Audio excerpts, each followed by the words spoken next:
ini itu bukan karena kekuatan, kehebatan kita, tapi kita percaya bahwa itu semua karena anugerah Tuhan di dalam kehidupan kita. Untuk itu meresponi kebaikan Tuhan di dalam kehidupan kita, mari kita sama-sama memberi hidup kita untuk sungguh-sungguh beribadah kepada Tuhan. Saya undang kita semua untuk berdiri.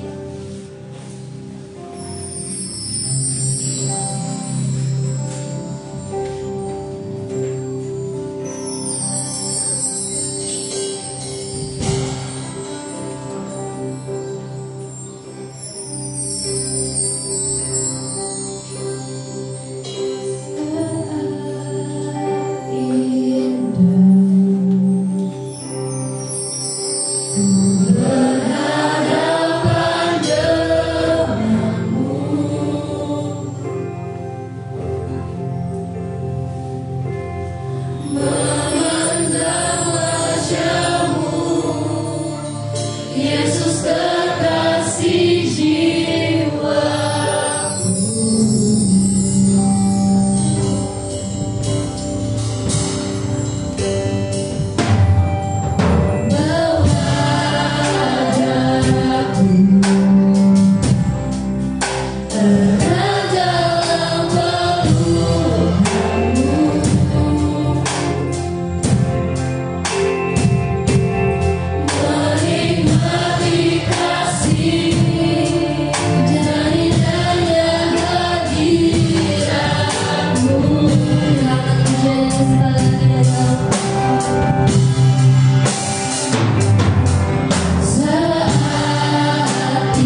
sebentar kami akan beribadah.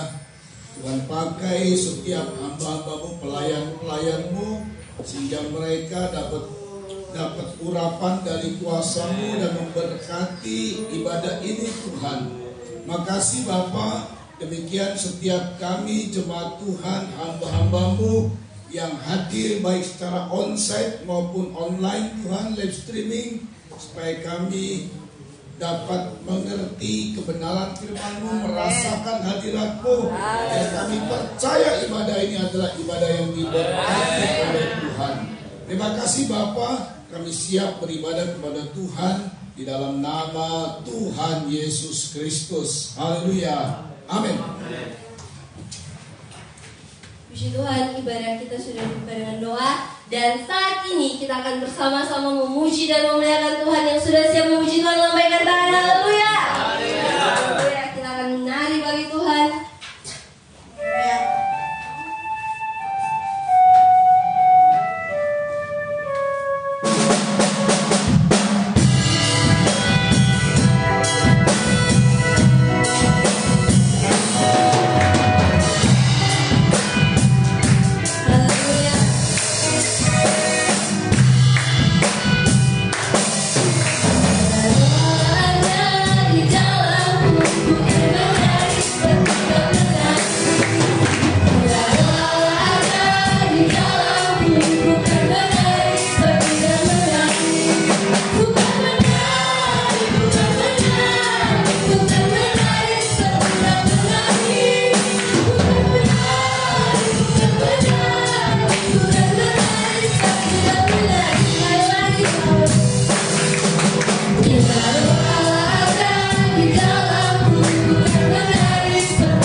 Suka cintamu melimpah dalam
Dalam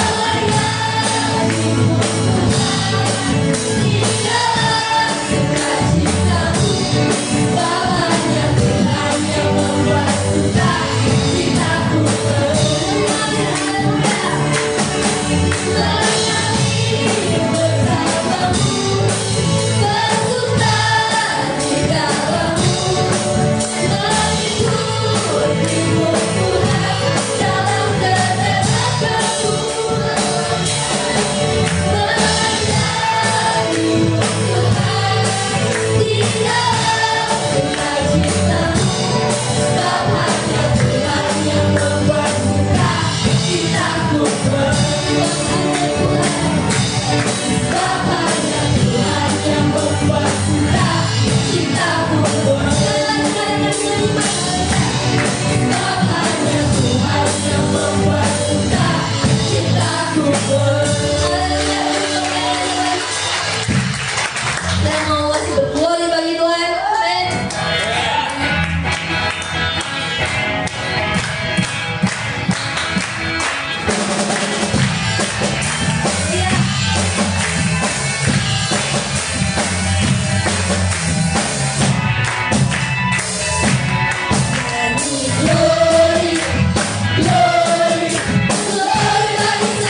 Tuhan.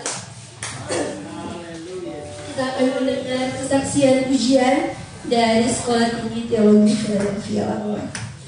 Bersama.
Puji Tuhan, kiranya setiap pujian kita berkenan kepada Tuhan, amin. Saat ini kita akan masuk dalam kebenaran firman Tuhan. Pada siapkan hati dan pikiran kita untuk menerima benih firman Tuhan. Haleluya.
terpujilah nama-Mu Tuhan Yesus.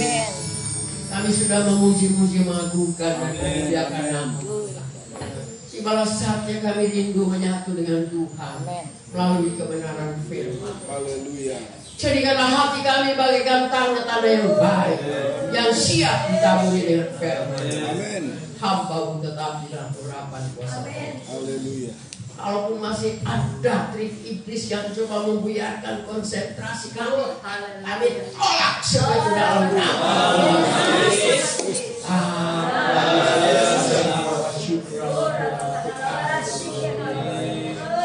Terima kasih Tuhan.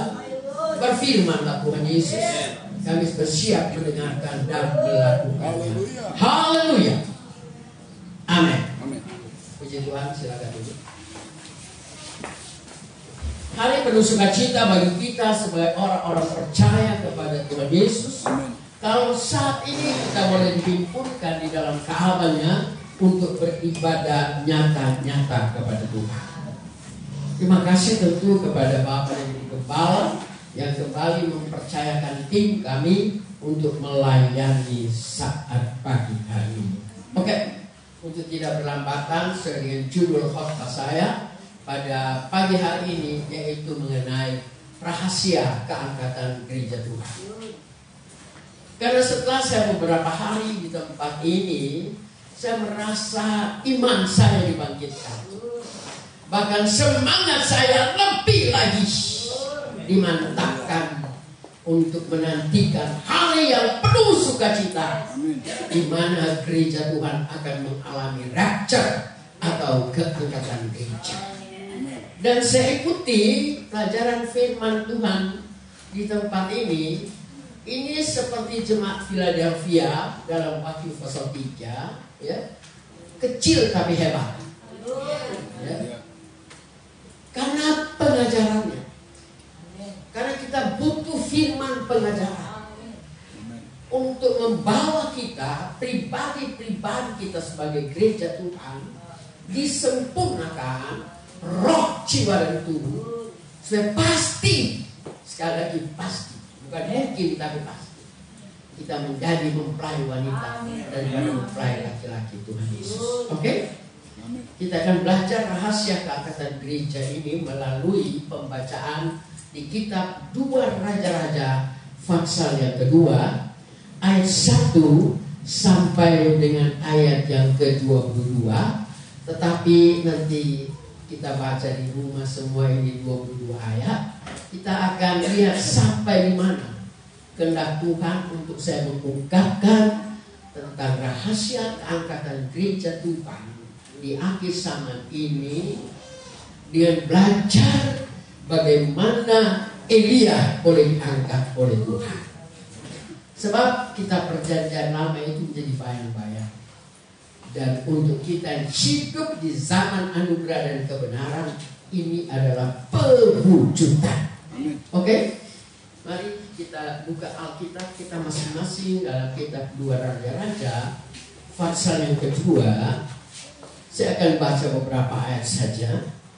Menjelang saatnya Tuhan hendak menaikkan Elia ke sorga dalam angin badai, Elia dan Elisa sedang berjalan dari Gilgal.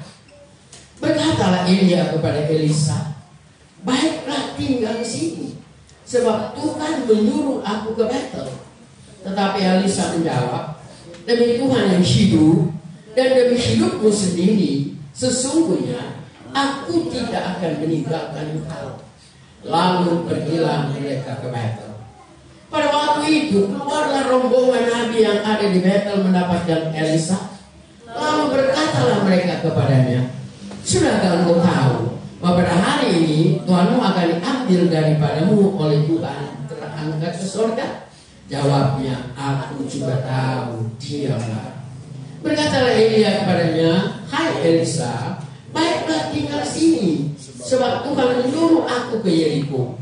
Tetapi jawabnya, demi Tuhan yang hidup dan demi hidupmu sendiri, sesungguhnya aku tidak akan meninggalkan engkau. Lalu sampailah mereka di Yeriko. Pada waktu itu mendekatlah rombongan nabi yang ada di Yeriko kepada Elisa serta berkata kepadanya, Sudahkah engkau tahu bahwa pada hari ini Tuhanmu akan diangkat daripadamu oleh Tuhan terangkat ke sorga? Jawabnya, aku sudah tahu. Diamlah. Berkatalah Elia kepadanya, baiklah tinggal di sini, sebab Tuhan menyuruh aku ke sungai Yordan. Jawabnya, demi Tuhan yang hidup dan demi hidup sendiri, sesungguhnya aku tidak akan meninggalkan engkau. Lalu berjalanlah keduanya. 50 orang dari rombongan Nabi itu ikut berjalan, tetapi mereka berdiri memandang dari jauh ketika keduanya berdiri di sungai Yordan. Lalu Elia mengambil jubahnya, digulungnya, dipukulkannya ke atas air itu. Maka terbagilah air itu ke sebelah sini dan ke sebelah sana, sehingga menyeberanglah keduanya dengan berjalan di tanah yang kering. Dan sesudah mereka sampai di seberang, berkatalah Elia kepada Elisa, mintalah apa yang hendak kulakukan kepadamu sebelum aku terangkat daripadamu. Jawab Elisa, biarlah kiranya aku mendapat 2 bagian dari rohmu. Berkatalah Elia, yang kau mintai adalah sekarang. Dan jika kau dapat melihat aku terangkat daripadamu, akan terjadilah kepadamu seperti yang demikian. Dan jika tidak akan terjadi. Sedang mereka berjalan terus sambil berkata-kata, tiba-tiba datanglah kereta berapi dengan kuda berapi memisahkan keduanya. Lalu naiklah Elia ke surga dalam angin badai. Ketika Elisa melihat hal itu, maka berteriaklah ia, Bapakku, Bapakku. Israel yang orang-orangnya berkuda. Kemudian tidak dilihatnya lagi, lalu direngkutkannya pakaiannya dan dikoyakkannya menjadi 2 koyakan. Sesudah itu dipungutnya juga Elia yang tak terjadi. Lalu dia berjalan tidak pulang dan berdiri di tepi sungai Yordan. Puji Tuhan, silakan. Dari beberapa ayat yang sudah kita baca, walaupun masih koma, belum selesai, kita akan melihat ya tentang perjalanan dari Nabi Elia yang didampingi oleh Elisa sebagai hambanya. Jelas judulnya Elia naik ke surga.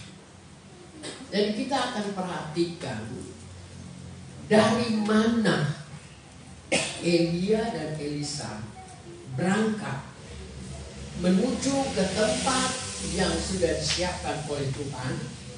Elia akan diangkat ke surga. Jadi ternyata mulai dari Gilgal, ya, mulai dari Gilgal perjalanan mereka. Elisa berjalan mau keluar dari Gilgal.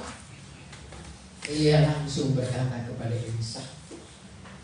Elisa, tinggallah di sini, karena aku akan diangkat oleh Tuhan ke surga. Tapi Elisa berkata, no, saya tidak akan meninggalkan Tuhan. Apapun yang terjadi, saya tetap mendampingi Tuhan. Oke. Jadi mereka berjalan menuju ke Betel. Sampai di Betel, Elia juga menyampaikan kalimat yang sama. Elisa, ada baiknya kau tunggu saja di sini, tinggal saja di sini, karena aku disuruh oleh Tuhan di satu tempat dan aku akan diangkatnya ke surga. Elisa tetap komit. Apa yang dia telah ucapkan pertama di Gilgal, dia tetap pegang. Nah, di Betel justru sudah ada 50 rombongan Nabi dan memberikan masukan kepada Elia. Tidakkah engkau tahu bahwa Tuanku Elia itu akan diangkat? Elisa bilang, diamlah kalian. Masa kalian lebih tahu dari saya? Pasti saya tahu. Ya. Oke, ternyata Elisa tidak bisa dipengaruhi, atau dalam bahasa keren sekarang nggak bisa diprovokator, tapi dia tetap komit kepada ucapannya dan berjalan lagi mereka lebih jauh ke Yeriko. Sampai di Yeriko juga kalimat yang sama disampaikan oleh Elia kepada Elisa, tinggal saja di sini, karena aku disuruh Tuhan untuk pergi ke seberang sungai Yordan. Dia bilang enggak. Ya, sekali aku mendampingi Tuhan, tetap aku mendampingimu apapun yang terjadi. Hari 20 nabi rombongan ini juga menyampaikan mau melemahkan Elisa supaya jangan sampai mengikuti Elia. Tapi Elisa nggak takut masalah, nggak takut tantangan, nggak takut apapun yang terjadi. Dia tetap komit untuk mendampingi. Nah itulah sekilas ya perjalanan daripada kedua hamba Allah. Karena saya juga ingin jabarkan dengan pelajaran tabernakel. Karena saya ikuti bahwa luar biasa Tuhan pakai Bapak dan Ibu Gembala memantapkan jemaat, ya.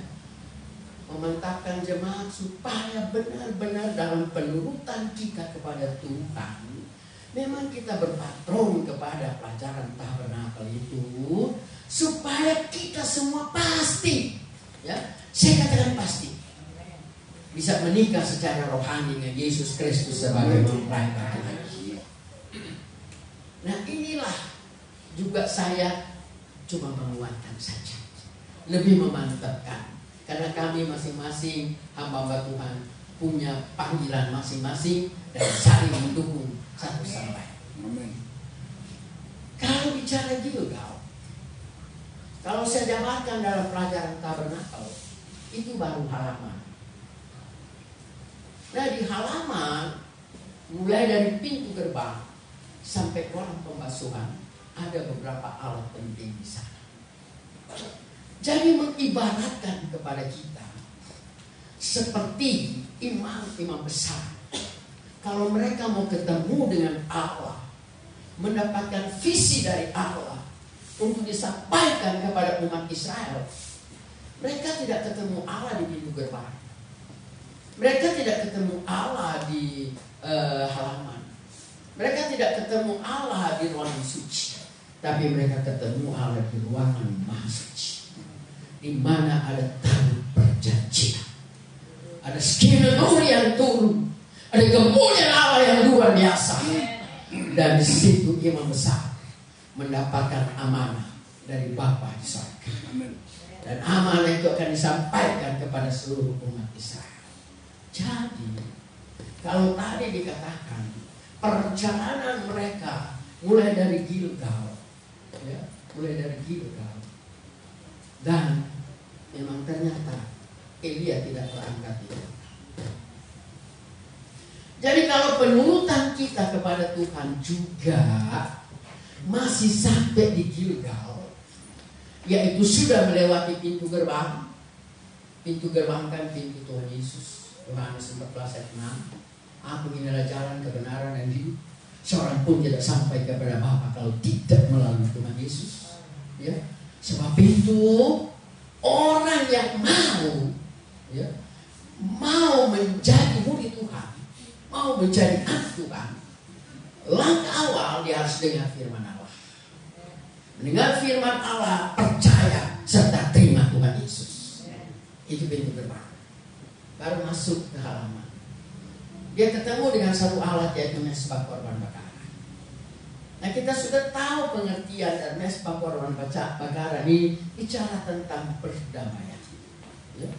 Bagaikan tangan kanan Yesus yang disalib di Golgota memegang tangan daripada Bapa Sorga, tangan kirinya memegang tangan-tangan kita semua, dan melalui salib Yesus Kristus mempertemukan Bapa dan kita.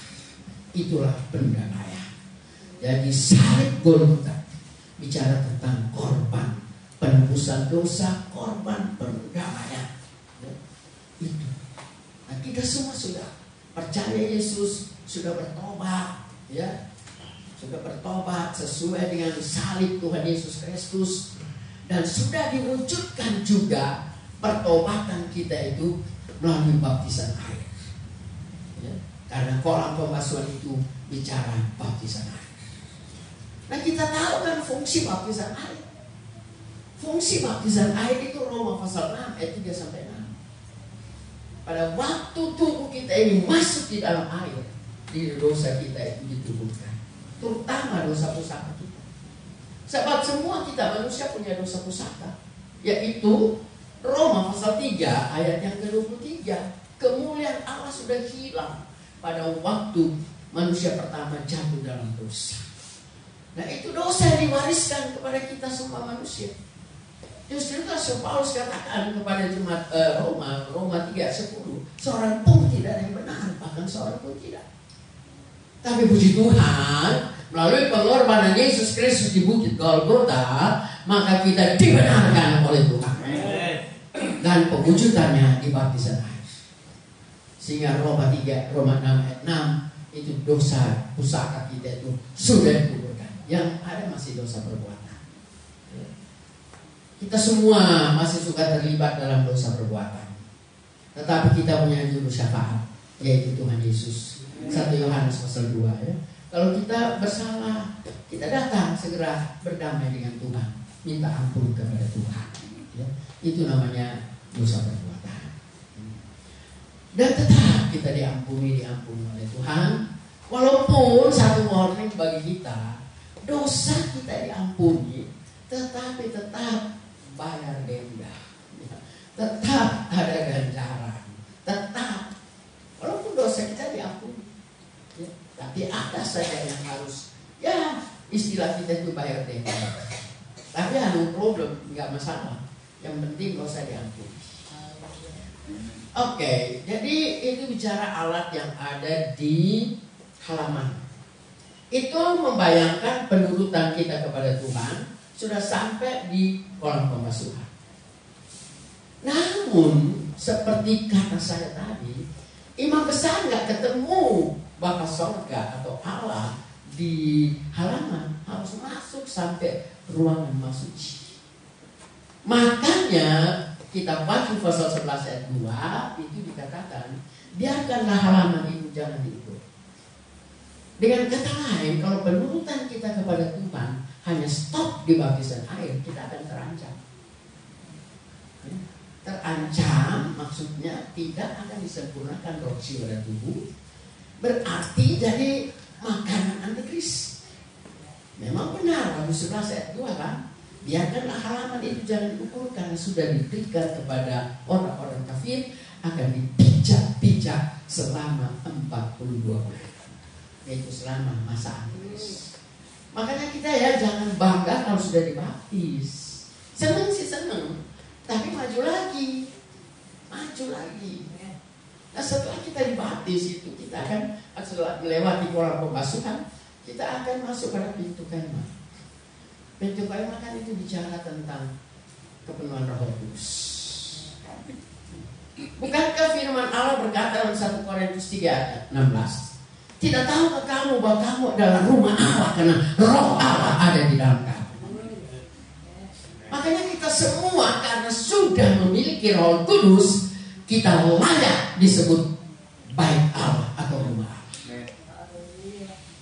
Ya, jadi sudah sampai di pintu kemah, sudah penuh Roh Kudus. Itu sama dengan Betel. Betel itu kan pengertiannya adalah rumah Allah. Kejadian pasal 28, waktu Yakub dia mau mempertahankan hak kesulungan, dia harus keluar dari tempat nyaman, dari rumah ibu. Dia pergi mengembara, dan dia sempat tidur berbantalkan batu dan beratapkan batu. Tapi saat itu tangga eskalator pertama, sebelumnya ada teknologi yang canggih dan modern ini, di mall-mall ada tangga eskalator. Sebenarnya tangga eskalator ini sudah pernah terjadi di Tanelus. Yaitu ada tangga dari bumi sampai di sorga. Malaikat naik turun di tangga eskalator ini, berjumpa dengan Yakub dan memberikan amanah Bapa sorga kepada Yakub dengan segala janji-janji Tuhan kepada Yakub. Sampai Yakub bilang, sekarang tempat ini bukan lagi Luz namanya, tetapi Betel. Betel artinya rumah. Di situ dia bikin juga monumen rumah. Jadi Betel artinya rumah. Kalau kita hubungkan lagi dengan kitab Amos pasal 5 ayat 4 sampai ayat 6, Di sana ada kata-kata ajakan, tapi ada juga kata-kata foreboding. Ya. Amos pasal 5 ayat 4 dia bilang, carilah Tuhan maka kamu akan hidup, tapi jangan cari di Gilgal, jangan cari di Betel, dan jangan cari di Beersheba. Apa maksudnya? Tadi kita sudah belajar tentang Gilgal. Ya. Gilgal itu secara geografis itu satu kota yang seperti bulat. Ya. Bulat itu seperti bola. Bola itu kalau kita tendang ke kiri dia ke kiri, tendang ke kanan dia ke kanan. Jadi tidak ada pendirian. Makanya kalau Kristen kita masih Kristen Gilgal, kita jangan stop di situ. Harus maju. Sampai di Betel, sampai kita jadi rumah Allah. Untuk jadi rumah Allah syaratnya harus memiliki Roh Kudus. Murid-murid saya yang bergaul dengan Yesus 3,5 tahun, berguru kepada Yesus selama 3,5 tahun, mereka mendapatkan amanah daripada Tuhan. Pergilah kamu ke seluruh muka bumi, jadikanlah segala bangsa ini muridku, pada siapa yang percaya baptis. Tapi dia katakan itu masih merupakan satu pesan, dan jangan dulu dilakukan, sebab ada satu hal yang sangat penting untuk menunjang murid-murid di dalam menjalankan misi dari Tuhan Yesus, yaitu yang dikatakan dalam Kisah Para Rasul pasal 1 ayat 8. Kamu akan beroleh kuasa kelak apabila Roh Kudus turun ke atas kamu. Kamu jadi saksi bagiku di Yerusalem, Yudea, Samaria, sampai ke ujung bumi. Jadi tunggu Roh Kudus dulu, jangan berangkat dulu. Roh Kudus. Karena terlalu banyak fungsi Roh Kudus kalau kita belajar di Alkitab. Antara lain memberikan kita keberanian. Dan sangat membantu kita untuk mengerti rahasia-rahasia firman Allah. Kenapa? Dari mana kita tahu Roh Kudus? Dari firman Allah. Dari mana kita tahu rahasia-rahasia firman Allah? Dari Roh Kudus. Itu baru Alkitabnya. Memang, ya kalau kita belajar teologi, ada mata kuliah hermeneutik. Hermeneutik itu menafsir. Silakan kita menafsir, silakan. Tetapi kita menafsirkan memang pakai otak. Tetapi usahakan otak kita itu dicengkeram oleh Roh Kudus, supaya kita tidak menafsir salah. Nah sekarang kan dengan ada kebebasan menafsir, sehingga muncullah Child of God, Seven Church, dan macam-macam aliran-aliran yang non-alkitabiah. Sebab itu, ya saya ketua sekolah memberikan kebebasan kepada anak-anak bina saya ini untuk menafsir silakan tafsir. Tapi saya tetap kontrol. Ya. Karena jangan-jangan tafsiran mereka itu sudah melenceng. Ya. Harus dicengkeram oleh Roh Kudus. Karena yang tahu rahasia firman Allah adalah Roh Kudus. Jadi kalau tadi mereka sudah di Betel, dalam pengertian rohani itu bicara Ka'bah Allah, kita semua sudah menjadi Ka'bah Allah. Jangan stop di situ, harus tetap maju. Wah, saya sudah Abraham, saya sudah besar roh, oh puji Tuhan. Tapi jangan sampai situ aja, maju lagi, maju di ruang suci. Di ruang suci kan ada 3 alat. Ada roti sajian, ada pelita emas atau kaki dia, dan ada mezbah emas.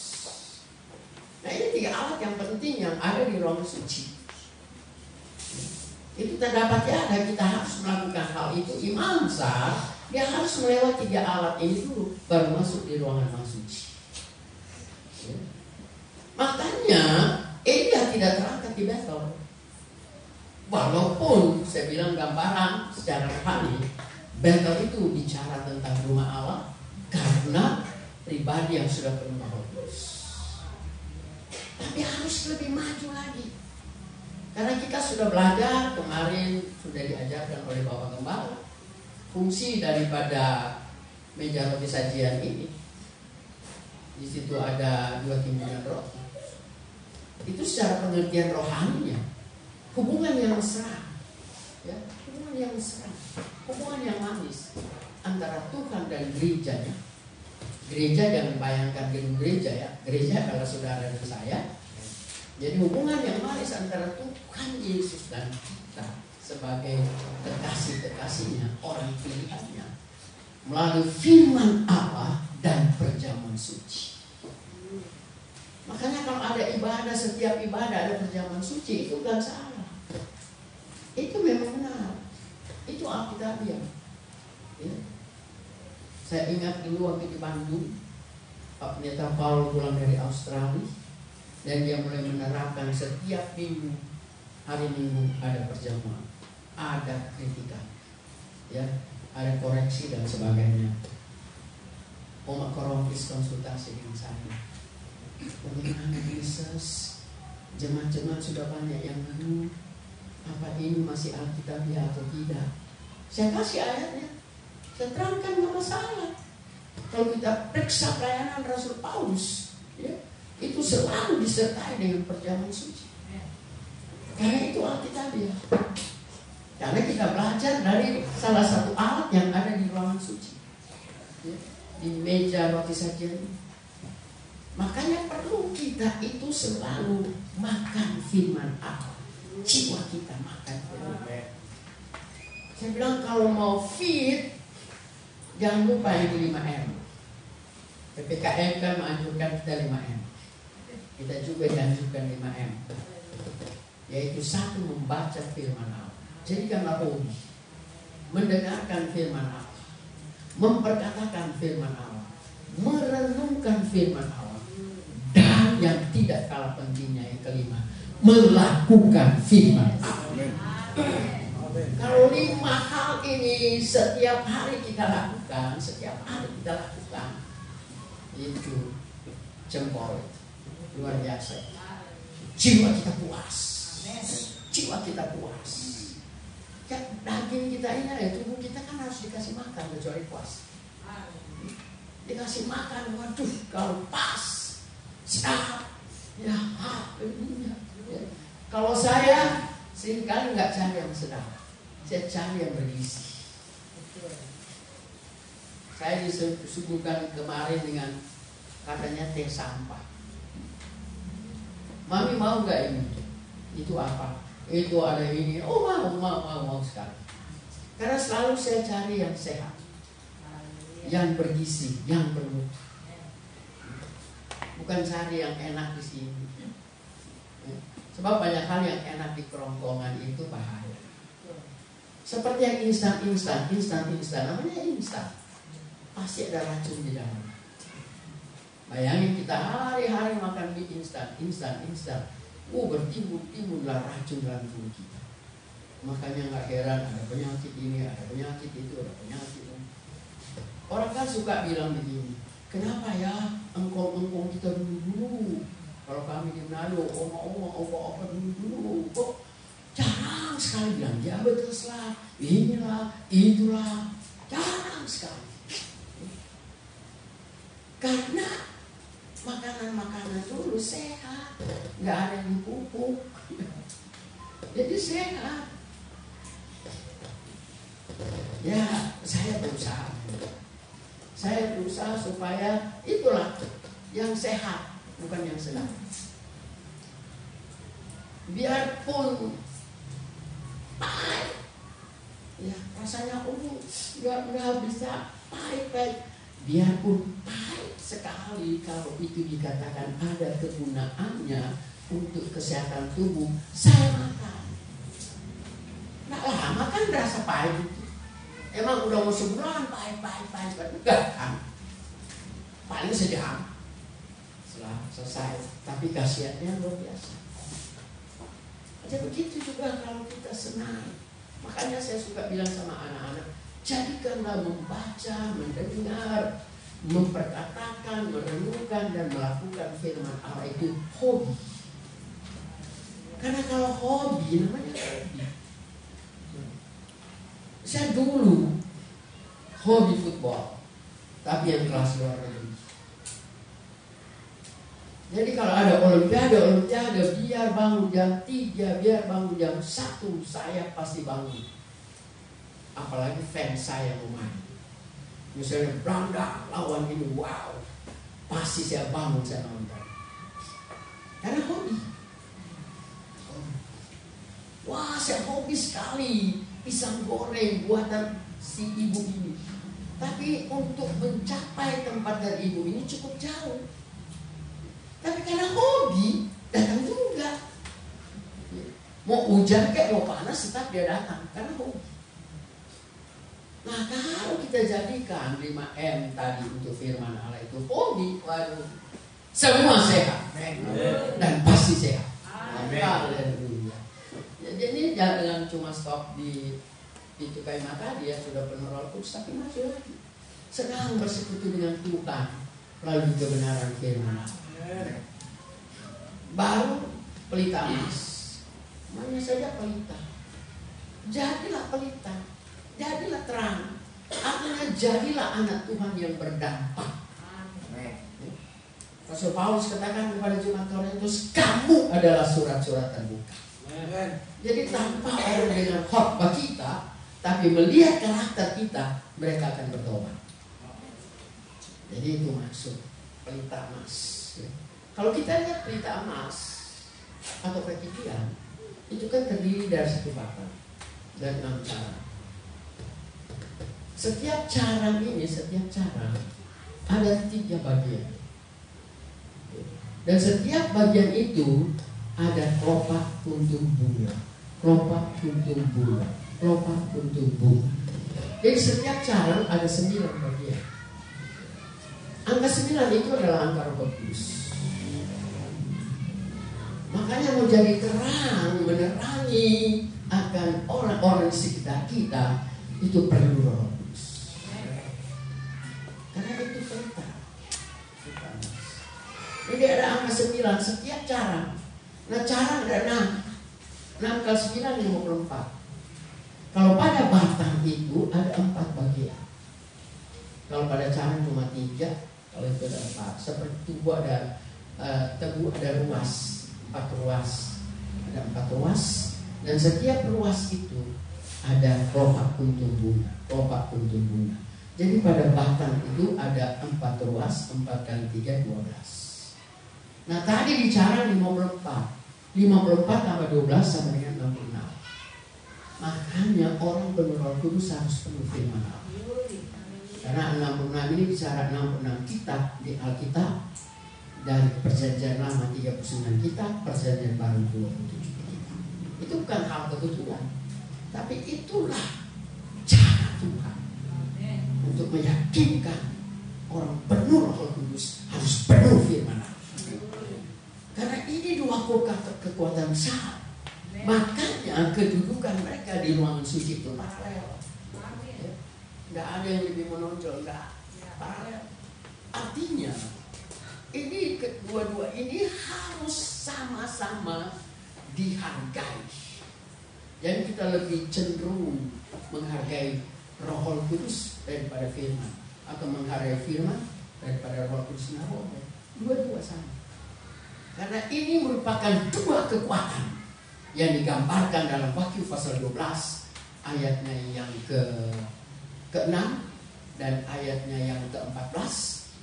Kedua sayap burung nasar yang besar yang menerbangkan perempuan itu jauh dari mata ular 3,5. Itu kedua kekuatan firman dan kekuatan Roh Kudus. Bukan kekuatan administrasi organisasi gereja kita, bukan, tetapi kekuatan firman dan Roh Kudus. Haleluya ya. Jadi tetap maju. Jadi jangan cuma sampai di Betel. Mereka maju ke Yeriko. Nah Yeriko itu satu kota yang banyak buah. Ya. Ada buah ara, ada buah kurma. Ya kita yang sudah pernah ke Yeriko kan tahu. Banyak sekali buah-buah di sana. Jadi itu gambaran sebenarnya gereja Tuhan yang sudah harus berbuah. Ya.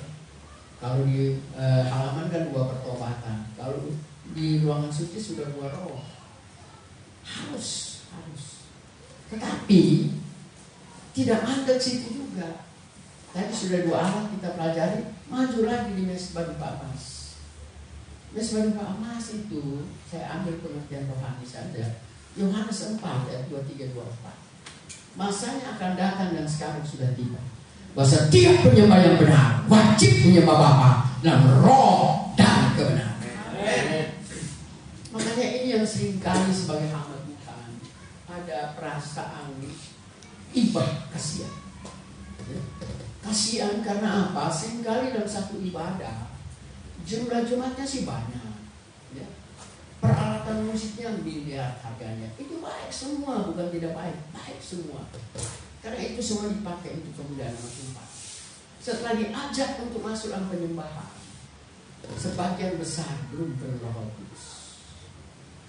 Sebagian besar hanya haleluya, terima kasih, puji Tuhan, haleluya, terima kasih Tuhan. Saya tidak katakan itu salah, tapi saya, sebab kalau kita belum penuh Roh Kudus, Roma 8 ayat 9, kita bukan milik Kristus.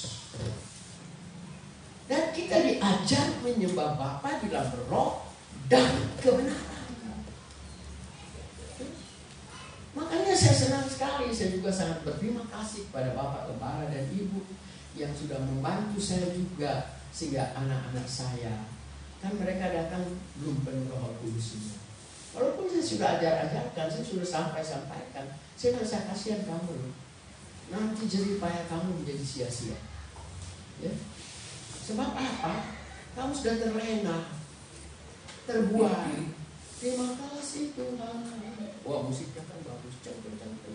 Haleluya, puji Tuhan. Maaf ya, saya tidak katakan itu salah.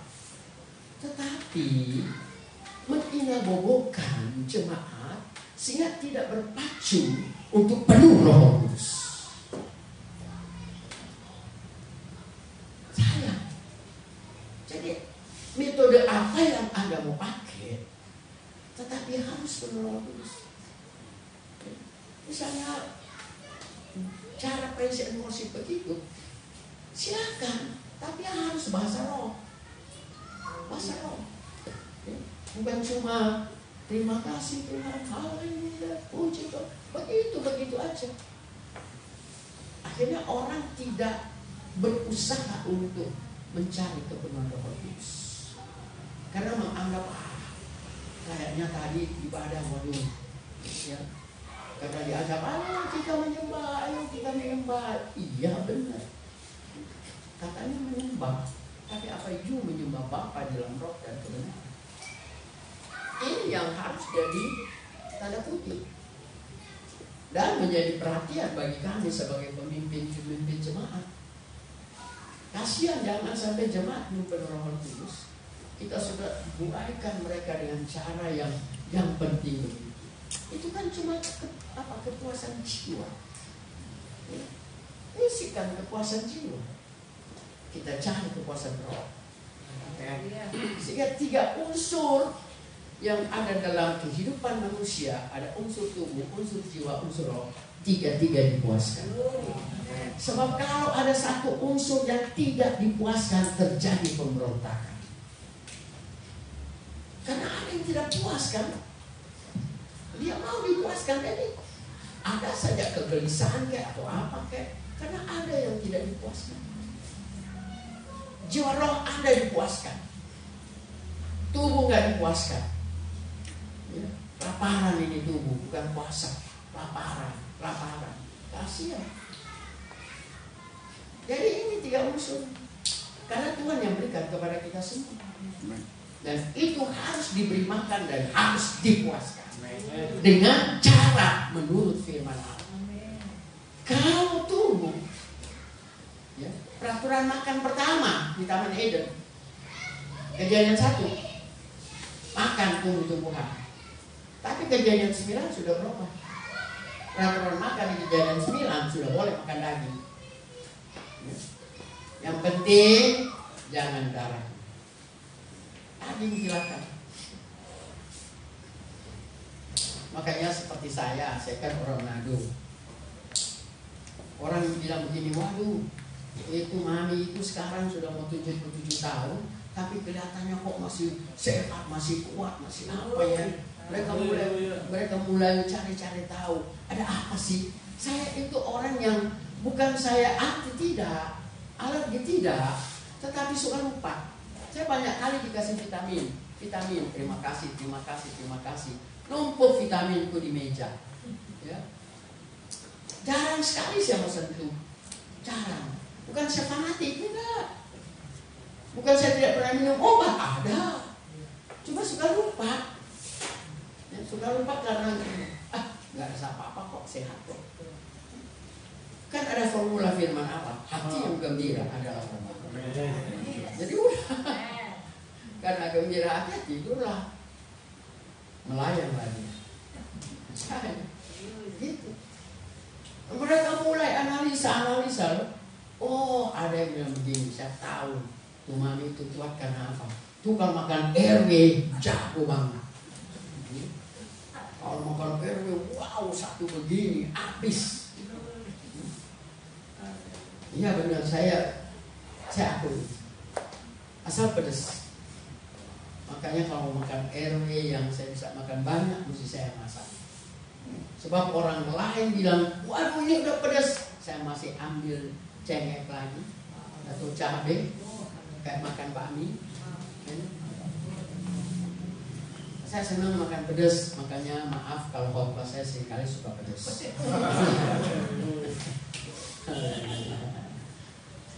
Jadi Alkitab yang mengajarkan, jangan seperti tadi.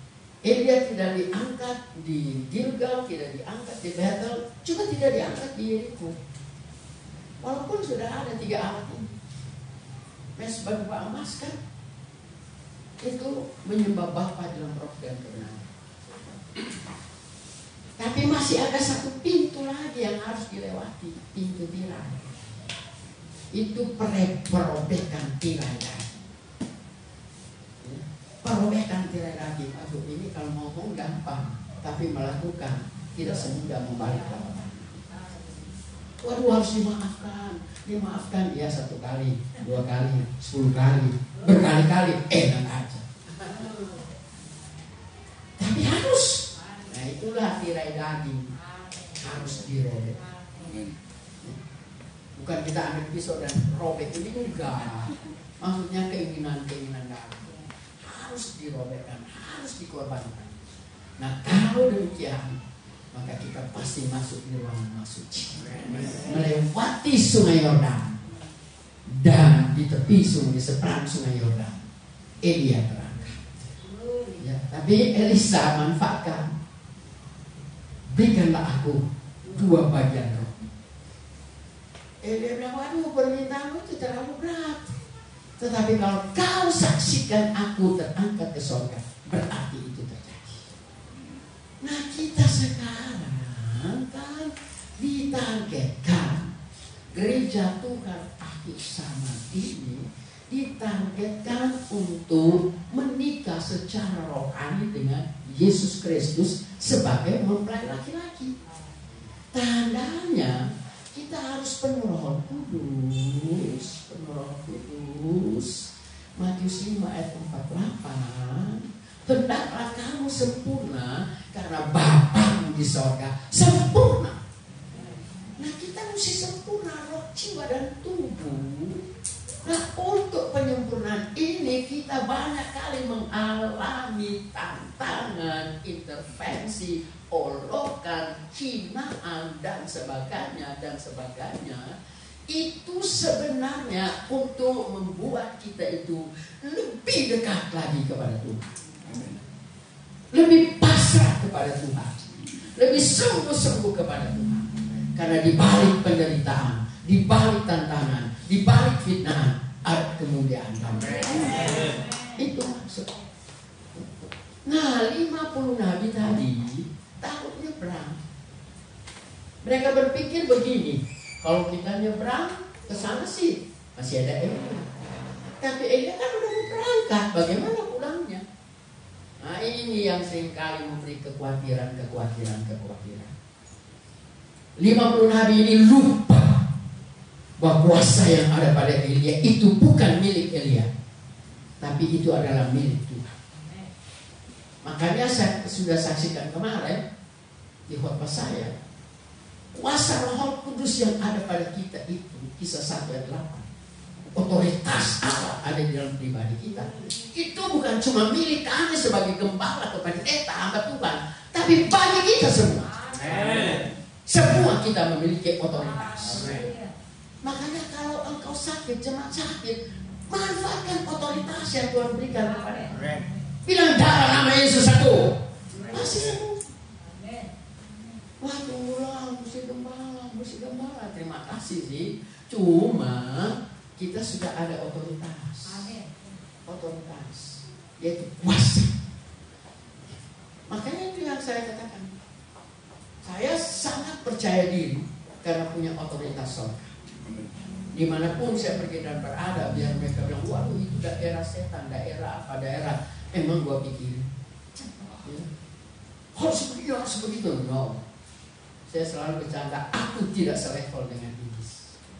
Karena aku ini bakal jadi mempelai wanita dari Yesus Kristus sebagai raja di atas segala raja. Kok kalian samakan saya dengan iblis?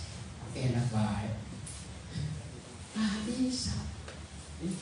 Jadi itulah keuntungan kita.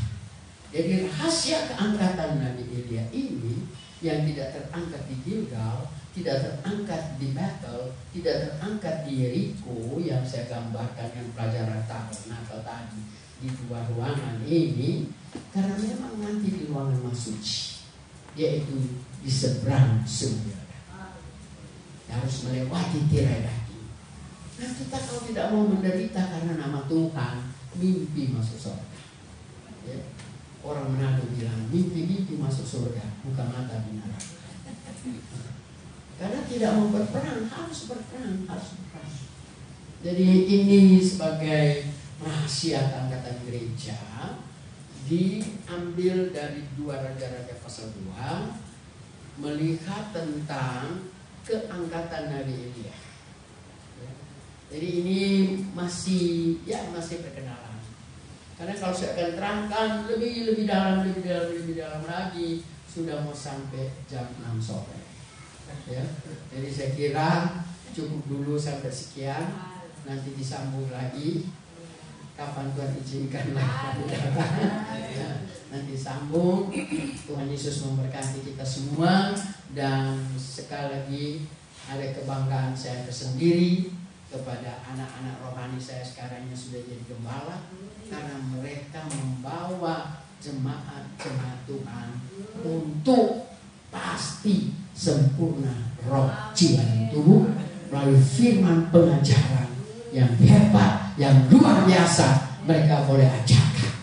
Dan ini satu kebanggaan. Makanya saya bangga karena ya maaf ya, mungkin ada yang penting gue melayani. Tetapi kita punya tanggung jawab dalam pelayanan. Jemaat itu mau kemana? Target gereja Tuhan akhir zaman untuk gereja Tuhan apa? Dan itu sangat dipahami oleh kedua hamba Tuhan sebagai gembala. Dan saya bangga, saya senang. Makanya belum mau pulang juga nggak apa-apa. Dan saya senang sekali karena Bapak Gembala memberikan kesempatan juga ngajar ya. Jadi saya akan cantumkan bahwa ini adalah guru dosen. Saya akan cantumkan nama di staf dosen karena sudah ngajar. Sampai serak suara. Saya kasihan tuh. Iya, harus ya. Jadi luar biasa. Jadi inilah satu kebanggaan saya. Karena memang tadinya rencana kami mau lanjut ke Jakarta, tapi kemarin saya dapat WA dari anak mantu saya bahwa kami sudah ditunggu di Surabaya untuk pelayanan hari Sabtu dan Minggu. Saya senang karena apa? Pelayanan itu adalah pelayanan untuk mereka-mereka yang tunawisma, orang-orang yang langgangan. Jadi saya senang. Ya, saya diberi kesempatan, kita diberi kesempatan 2 hari untuk melayani. Ya, itu yang membanggakan saya. Jadi puji Tuhan, Tuhan Yesus memberkati kita semua. Saya serahkan kepada Bapak Gembala. Terima kasih.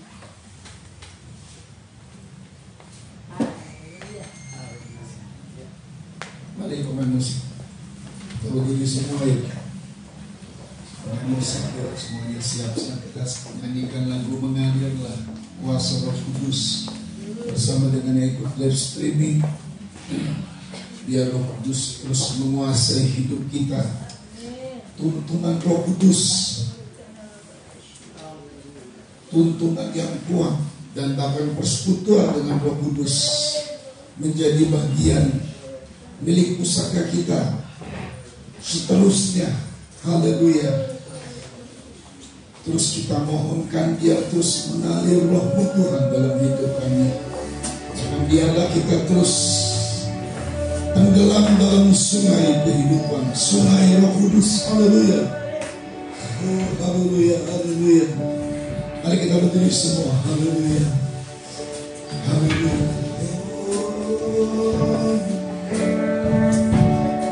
Bagaikan kata kering. Haleluya.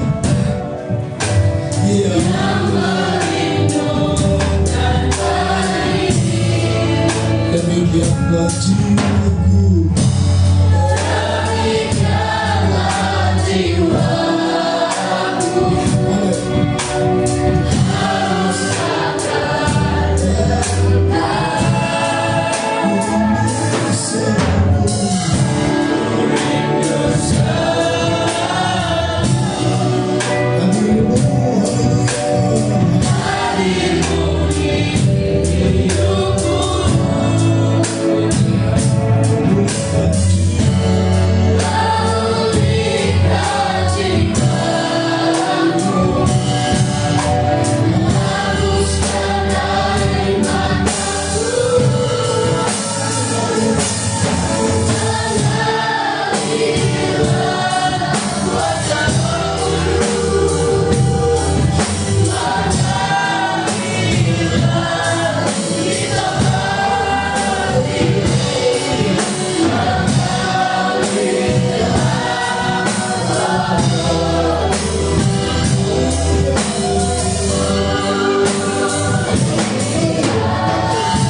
kalau kita mau mengambil bagian Tuhan, biar tetap kita dalam bagian Tuhan.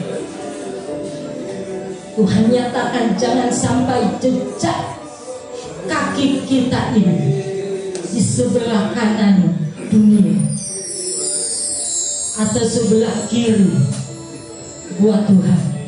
Demikian sebaliknya. Hidup ini adalah kepastian, kata Tuhan.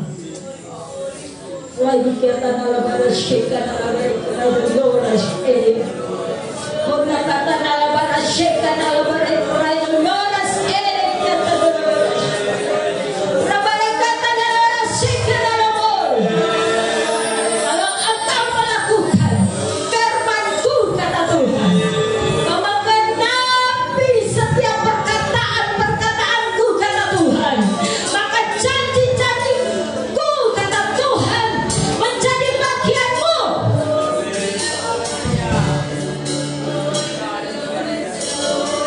Jangan berpikir nanti saat di surga engkau mendapat bagian. Tapi bila engkau melakukan firman-Ku, kata Tuhan, bagian-bagian surga itu terjadi selama engkau ada di dunia. Lalu kata nalabara syikha nalabara lora syikha. Aku telah menetapkan, kata Tuhan. Aku telah memberikan kepadamu, kata Tuhan, bagian-bagian yang aku percayakan kepadamu, kata Tuhan. Kerjakan sesuai dengan apa yang Tuhan percayakan atas kita. Lalu kata nalabara syikha nalabara lora syikha. Lakukan dengan penuh cinta, lakukan dengan penuh kasih, lakukan dengan penuh ketulusan.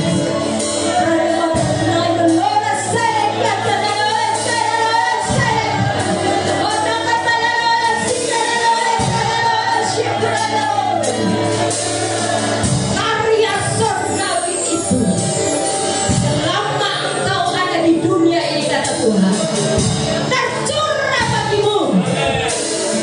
Dan apa yang kau pijak, apa yang kau kerjakan, aku beri kemenangan atasmu, kata Tuhan. Itu menjadi bagian milikmu, kata Tuhan.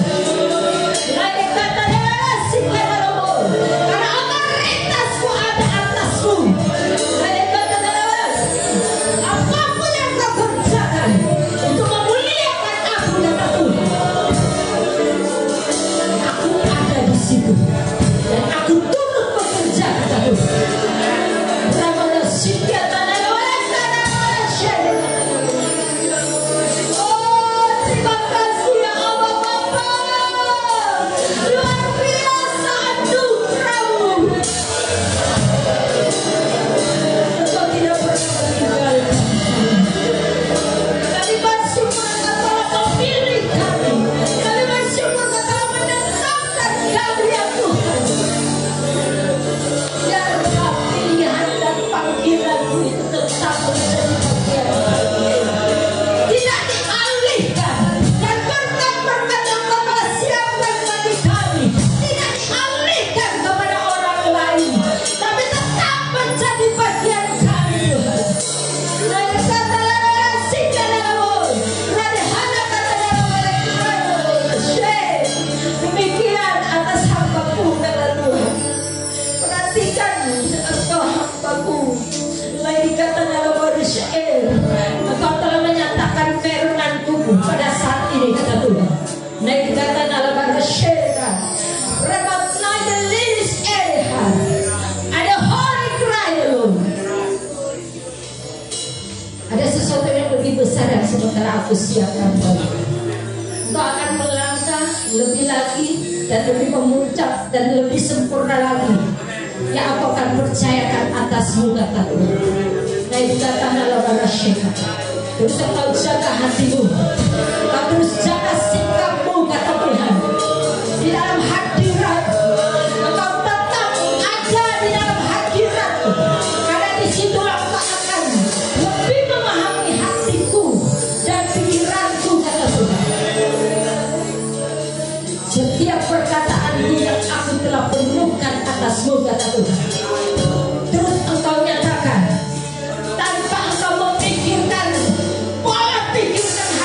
manusia. Apa yang aku telah taruhkan, engkau nyatakan kebenaranku. Naik ini the Lord ini trial. Dan apa yang aku telah percayakan dan tetapkan atasmu, lebih lagi aku percaya dan aku tetapkan apa yang engkau terjadi. Ada kedahsyatan yang terjadi oleh karena aku bekerja atasmu dan tim yang aku telah tetapkan bagimu. Naik di tanah lawan terima kasih Tuhan. Naik terima kasih ya Abah Bapa. Naik sepedihan hamba bisa melakukan, hamba bisa menyampaikan apa yang engkau telah berikan atas hamba. Kami bersyukur buat firman. Kau begitu mencintai sedang jemaat itu. Tidak seberapa kami yang ada Tuhan, tapi begitu jauh Kau mencintai sedang jemaat GSPD Philadelphia Pagade. Kami tidak ada kekuatan, tidak ada kemampuan dalam bidang apapun Tuhan. Semua karena pola kerja-Mu yang Kau percayakan kepada kami. Kami hanya berserah kepada-Mu. Kami hanya adalah hamba-Mu, gembala sidang tempat ini. Kami adalah gembala kecil-Mu Tuhan. Kami mau belajar terus kepada-Mu, gembala besar kami, imam besar kami. Gerak kami ya Tuhan, Kau mempercayakan terus membawa sidang jemaat-Mu terus di dalam terang kebenaran. Jangan sampai ajaran-ajaran yang tidak yang Engkau kenal Tuhan masuk di tempat ini. Tapi benar-benar kami memiliki kepekaan yang masuk di tempat ini, yang benar-benar Engkau utus Tuhan. Yang masuk di tempat ini benar-benar kebenaran-Mu ya Tuhan. Haleluya. Dan kami sangat bersyukur pengembalaan di tempat ini. Mereka mencintai Engkau Tuhan. Terus Engkau menyempurnakan kesetiaan mereka ya Bapa. Hamba percaya Tuhan, seberapa yang ada, biar kehidupan kami sedang jemaat ini selalu mengharumkan Engkau Tuhan dalam setiap kami. Terima kasih Bapa, kami bersyukur buat firman-Mu. Kami bersyukur dengan pekerjaan Roh-Mu yang Kau kerjakan pada saat ini. Memberkati Mami Tat dengan anak-anak STTF Lamuan ini ya Bapak, yang sangat-sangat memberkati kami ya Tuhan. Dengan kebersamaan kami ya Bapak ya Bapak, kami percaya Tuhan, kami bisa menampung mereka bukan karena kami memiliki sesuatu yang lebih. Kami mengalir bersama-Mu Tuhan. Dan sampai saat ini mujizat demi mujizat terjadi ya Bapa, di mana Engkau memenuhi, Engkau mengadakan bahkan jauh dari apa yang kami pikirkan, Engkau sediakan bagi kami. Kami sangat bersyukur, kami percaya baik sebentar sampai besok Engkau akan lebih akan menyatakan mujizat-mujizat pemeliharaan-Mu atas kami semua. Terima kasih Tuhan, kami bersyukur hanya di dalam nama Tuhan Yesus Kristus. Haleluya. Haleluya. Diberkatilah pemerintah kami Tuhan di Pegadaian, Kabupaten Subang, Provinsi Jawa Barat, Indonesia. Kami berkati dalam nama Yesus Kristus. Presiden kami, wakil presiden kami, dan semua para menteri, kepala daerah, dan juga Tuhan, haleluya, wakil-wakil rakyat di pusat dan di daerah, legislatif, yudikatif, eksekutif, diberkati dalam nama Yesus. Haleluya. Juga diberkati keluarga di sini yang telah menyediakan tempat ibadah, diberkati keluarga yang menyiapkan pastori. Haleluya. Dan semua kami diberkati, yang onsite maupun yang live streaming diberkati, dan lewat kami nama Tuhan dipermuliakan. Haleluya. Terpujilah nama Yesus Kristus. Kita angkat dua tangan dan terima berkat dari Tuhan. Saudara-saudara yang dikasihi Tuhan, terimalah anugerah, cinta kasih sayang dari Bapa yang sungguh sangat mengasihi-Mu. Kasih karunia lewat kuasa pendamaian korban Kristus, serta pimpinan kekuatan kuasa Roh Kudus menjadi milikmu saudara-saudara, dari sekarang ini sampai Tuhan Yesus datang kali yang kedua, bahkan sampai selama-lamanya. dalam nama Tuhan Yesus Kristus, mempelai pria sorga, raja di atas segala raja, dan imam besar yang kami puja puji selalu, kami alaskan doa dan kami tutup ibadah ini. Haleluya. Haleluya.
Tuhan berkati. Silakan dulu.